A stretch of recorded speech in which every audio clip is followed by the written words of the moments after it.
months on the job now, by the way, for Ron Johnson.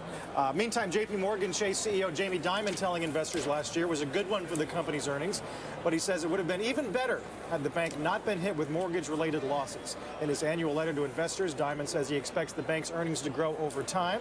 Also mentions everything from hostility toward the banking industry to regulation as a problem, and includes, in a great letter as always, page 20, a chart just to illustrate the complexity of regulation. He lays out all the different agencies versus divisions of the bank. And the lines constitute their shared oversight over what is increasingly an opaque, difficult-to-run business. I had a problem with this letter. I think he's become like Columbia Crest wine, or maybe Gallo. He's a whiner. A lot of what he says, Dimon is a whiner. He's become a whiner. Let me give you this. Will he sell no wine before it's time? Exactly. Thank you, Orson Welles. Look at this. Sell the wine. Jeez, look at this suit. This Favarto's suit is.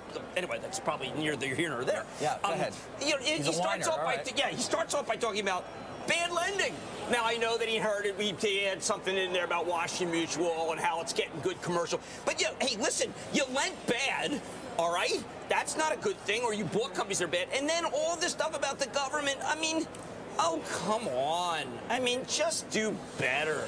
Why can't he speak out without being a whiner? I mean, why do you call him a whiner just because he's raising a lot of issues that a lot of other people in the industry don't maybe have the courage, the appetite to go out there on a limb and express? He has become the spokesperson for the industry because he is in the position of being one of the strongest banks out there, and he's leveraging that position. Well, because I think a lot of these banks did a lot wrong. And I think we needed regulation. Did they overshoot? Yes, but I am more... Well, that's what he's saying. Well, he's saying that they overshot. He's not saying there should be no regulation. He's saying that things like the cap on debit card transactions, that's price fixing at its best. Basel, he makes a great point about Basel, that they just take a look at how big a bank is. They don't take into consideration diversification of earnings or... No one has considered the cumulative effect of all these changes taking place at once. Well, that's what he was asking Bernanke. Remember that question that he stood up? But it's the same question. BB&T doesn't play that game. You have BB&T, their stock's doing great. They don't sit there playing the fine wine game. First Horizon, they don't sit there blaming the government. I mean, some of these guys are saying, look, there's just not a lot of demand. If we got some demand, if people felt more confident. I'm taking the other side of the Dimon trade because I think, wow, the Dimon has lost a little luster here. I'm going with that. But does that reflect on your view of J.P. Morgan's stock?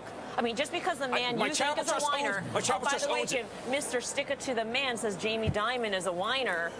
Does that reflect on your view of J.P. Morgan's stock? J.P. Morgan, my charitable trust, owns it. I think it's a terrific engine of growth. He's got a lot of things.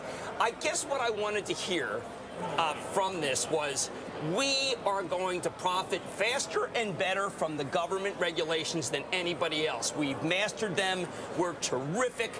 We understand what has to be done. Instead, it's like, hey, you know, wow, I've got all these regulations. I feel really horrible about it.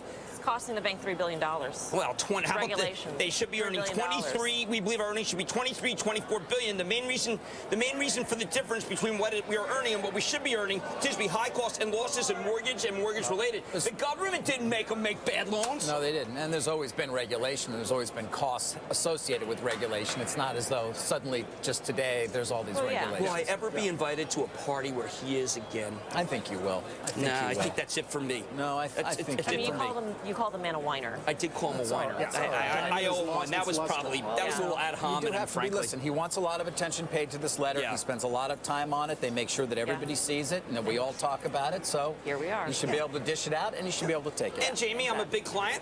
And Jamie, my charitable trust owns it. So maybe I'm big hat, no cattle here. But I wanted him to say, listen, it's a mess. I wish they'd fix it. In the interim, we're going to kill everybody because we get it. I wanted to see offense. I wanted to see charging. I wanted to see no whining. Didn't get that. We'll talk more about the B-Sky B